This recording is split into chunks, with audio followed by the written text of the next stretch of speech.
1047 Games just officially launched Splitgate 2, and with it, they released Shadow Drop. It's Battle Royale mode. That's right, Splitgate 2 Battle Royale is real. It's here, and in this video, I'm going to explain it to you so when you jump in, you're not dealing with informational overload. I'm going to give you some tips along the way, things you should be running with in your mind when you play your first game, you drop in for the first time. I spent 3 hours playing it tonight. It's awesome. I love it. I think it's gonna be the leader in the genre right now, guys. It's not just gonna be a quick pop. Splitgate 2 Battle Royale is really good. Let's just talk about it. So at its core, the Splitgate 2 Battle Royale is a 60-player Battle Royale that uses all the same movement, weapons, abilities, skins, all of it from the core Splitgate 2. It's all shared, so there's not gonna be anything that's wildly different if you've played the core Splitgate 2, or if you're going back and forth, or if you play the Battle Royale first, the same weapons are in the arena mode. So what the first thing you're gonna do when you drop in for your first match of Battle Royale is pick your faction, just like the arena mode. You know, Sabrask has your shield ability, Meridian has the scan, and Arrows have your burst movement ability. That's the very first thing you're gonna do.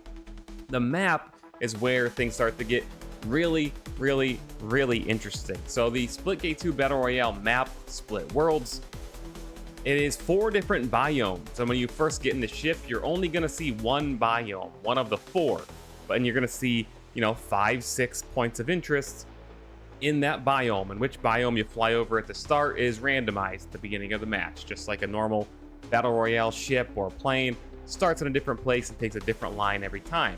But what you're gonna do is you're gonna fly through that first biome, and if you don't jump in that first biome, it's just gonna move on to the second biome, and then the third, and then the fourth. And there is a snow biome, a fire biome, has lava and such, a desert biome, and then Sanctum, which seems to always be the last circle, the final biome, so to speak.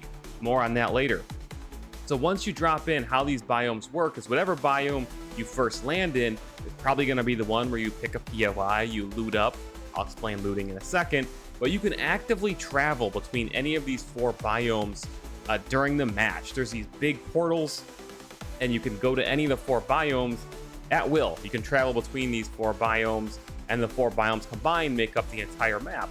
But kind of like a very old, forgotten game called the Darwin Project. If any of you remember that, throughout the match, you know, 1 or then 2 or then 3 of these biomes will shut down. And that means that all the players in that biome, you've got, I think it's like 3 minutes once it notifies you, healthy amount of time. The pace of game feels very good.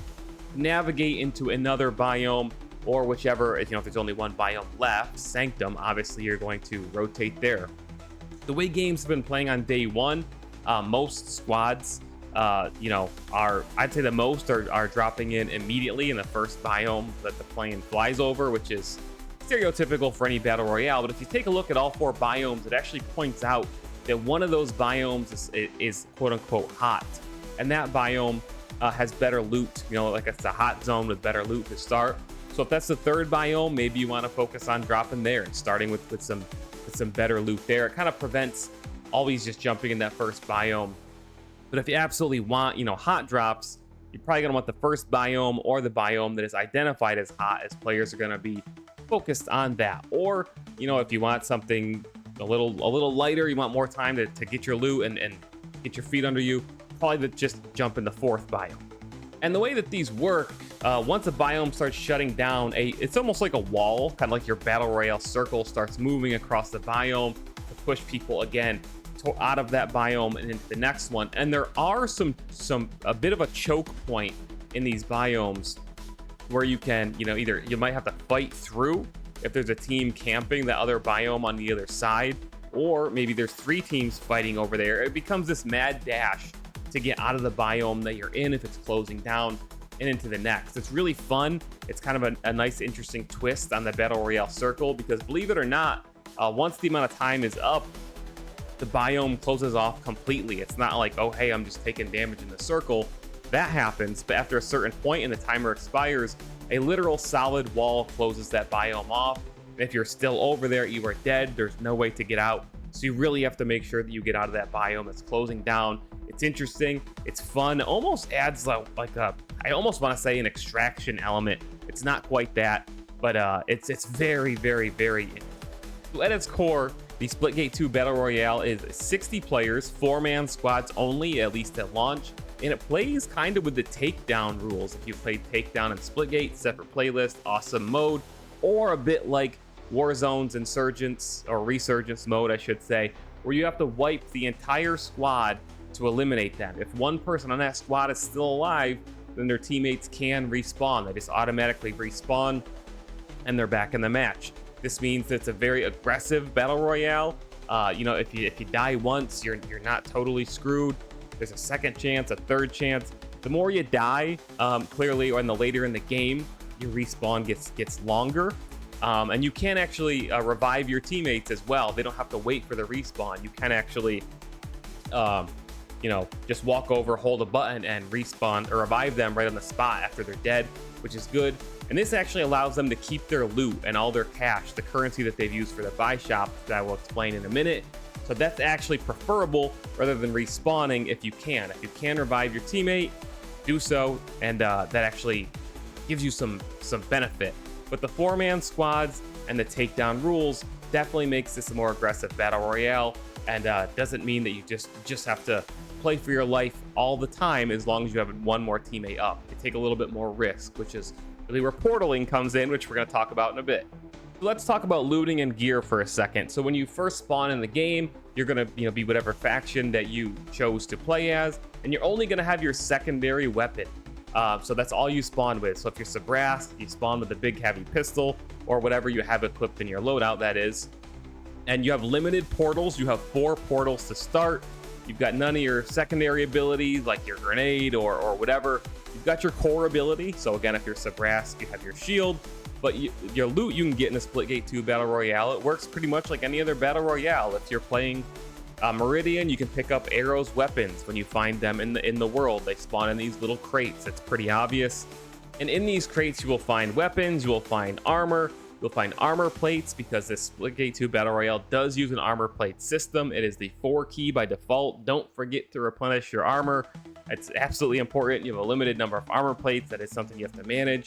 And the guns use rarity tiers, as does everything else. This means that when you have a white gun, it has like no attachments. Green gun has more attachments. Blue gun, even more attachments than that. Purple, and then there are legendary weapons as well, and power weapons that drop, in care packages. If you've played any other Battle Royale like Apex Legends or PUBG, like the rocket launcher, the deadbolt, there is a new, very, very strong shotgun called the Gravitas added this season, which is in Battle Royale mode. Highly recommend it. Check it out. Really cool gun.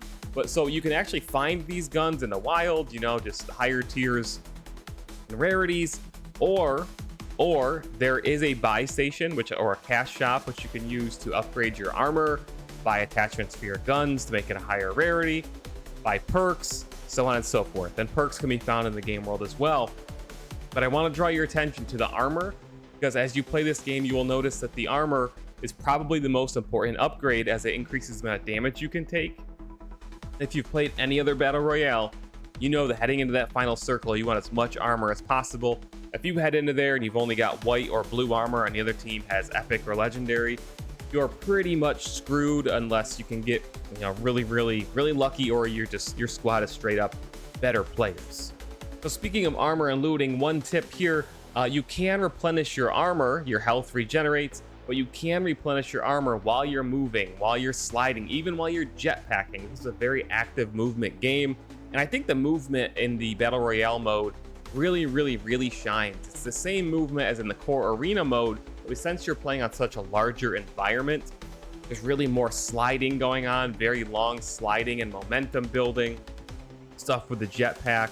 It really unleashes Splitgate 2's movement and weapon abilities and so on. And it just feels really good. So make sure you combine those to obviously evade enemy fire, but also when you're healing, don't just stand there crouched in a corner.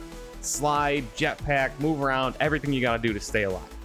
Interestingly enough, portaling is limited in the Splitgate 2 Battle Royale mode. Like I said, when you first drop, you have 4 portals, but obviously you can replenish them and get more and upgrade your portal glove just like anything else. You can get a green glove, a blue glove, so on and so forth. And this creates a really interesting mix and kind of like a shared resource within your squad, right? So when you use your portals, really have to make sure and commit that this is a good idea. You can't just portal all around like crazy like you can in the core arena mode. Some people will like that, some people will not. I think it's a good balance because obviously in a mode where you're trying to wipe the other team, on an absolutely giant map, if you could portal infinitely, people could just easily get away and bring their entire squad back because you could just portal forever. It would be pretty tough, but it also creates some interesting opportunities because again, you can share that resource with your squad and communicate with them and talk. Hey, I'm portaling to the high ground, follow me. Because portals are limited, you guys don't waste your portals. I'm putting one here. Let's go together. So then the squad can make the most out of their portals. Great design. I love it. And I got pretty creative here on the first day and had fun. My squad was up against another squad in the final circle. And, they were behind cover. They were trying to heal and keep us from pushing into them. I portaled straight into the zone where I took a risk. I was taking damage, but I got behind them. They no longer had cover. They wouldn't expect somebody to be coming from the zone, from the circle, right? I just portaled right back there. I didn't go by them. They didn't know I was coming, and we won the match. Really awesome. Just great moment. The map at launch here feels really good, and it's really interesting. I think the game design here is really brilliant because they've done these 4 different biomes at launch here. They can add to this map pretty modularly. Like they could add a 5th biome next season, right? And make the map bigger. They could remove a biome and say, okay, now it's smaller. They could swap out a biome. Like, okay, we dropped, we dropped Sanctum and we added a totally new biome in season 3. And then, a season later, okay, you bring back Sanctum, but you drop another one. The map can keep changing without having to create an entirely new map. And I think that's really good to limit the scope of resources that they eat up. Because they're clearly developing Battle Royale and Arena in tandem here, and they've got tons of content planned for Arena. And they're obviously they're building out both of these aspects of the game for the future. There's Arena, there's Onslaught, there's Battle Royale.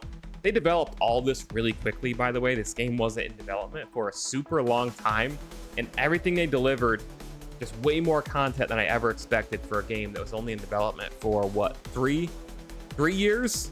I think, in total since Splitgate 1 development ended. It's all super impressive, and it's great because when they add a gun to Arena, they can add the same gun to Battle Royale. When they add a piece of equipment to Arena, they can add the same to Battle Royale and vice versa. It's really smart, and I'm just, after the first day, I'm honestly blown away at how much fun I had. It's just straight up clever game design. Everything I played was really, really fun. I'm psyched.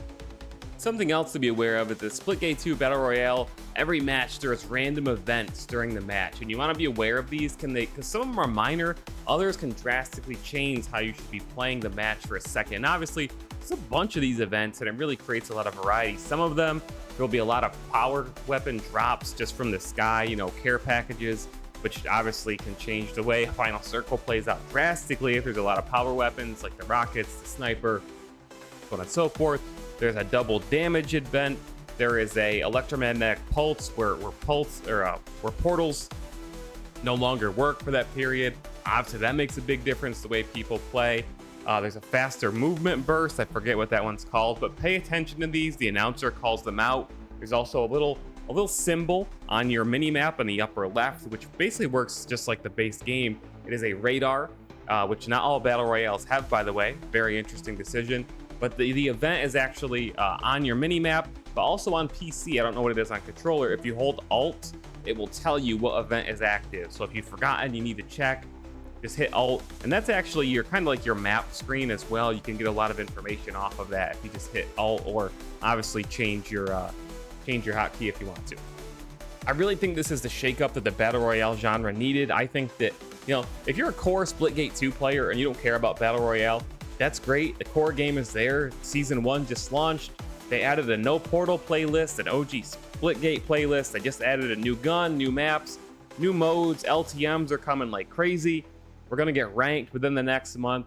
That's great. But I think the Battle Royale fans out there from Apex, Fortnite, PUBG, Warzone have been looking for a new Battle Royale game to play for years. And I really think that this is it. The game allows for really aggressive play. Portals change the way rotations work and the circle works. The biomes are something totally new. again, the moving from biome to biome through those large portals and totally changing the theme of the map, or trying to get out of that biome as it closes down. Something new that the other popular BRs don't have. The movement, just the map looks really good. Like, the gunplay from the arena shooter that we all know and love is here and exactly the same. I think that BR fans of any game are going to try this, and it's going to attract a lot of players to Splitgate 2. It's going to, obviously get more players buying stuff to be invested in the game, more revenue generated. I think this is brilliant. I think the launch, the announcement on stage at Summer Game Fest was epic and hype-inducing. Everything about this, I just can't say enough. So I'll be doing more Splitgate 2 videos, guys. I'm very excited right now after playing for the last 3 hours. Won 5 games. Played against Shroud, Deltouche, Summit 1G, other Splitgate pros and old community members. It's got 125k viewers on Twitch at the moment, guys. I think this is a huge success. You absolutely need to play it. If you have questions about how the BR works, please leave them in the comments. I'll be doing plenty more Splitgate 2 videos on the channel. It is my main game now. So subscribe. Let me know what you guys want to know, what you want to see in the next video. And I'll see you in the lobby. Catch me on twitch.tv/Mayor Reynolds. See you later. Mayor Reynolds out. This video is sponsored by Fortnite. Support a creator code MAYOR. That's all you got to do is plug MAYOR into your Fortnite or Epic Game Store. Support a creator slot. Whenever you make a purchase, and a portion of that purchase will go towards supporting my content. It costs you nothing. Just plug it in anytime you see support a creator in Fortnite or the Epic Game Store, and it will directly support my channel and help increase the budget for content like our live action Dead Drop short film, Midnight, which you can go watch right now. Thanks for watching, guys. Appreciate the support. MAYOR in your supporter creator slot. Thanks a lot.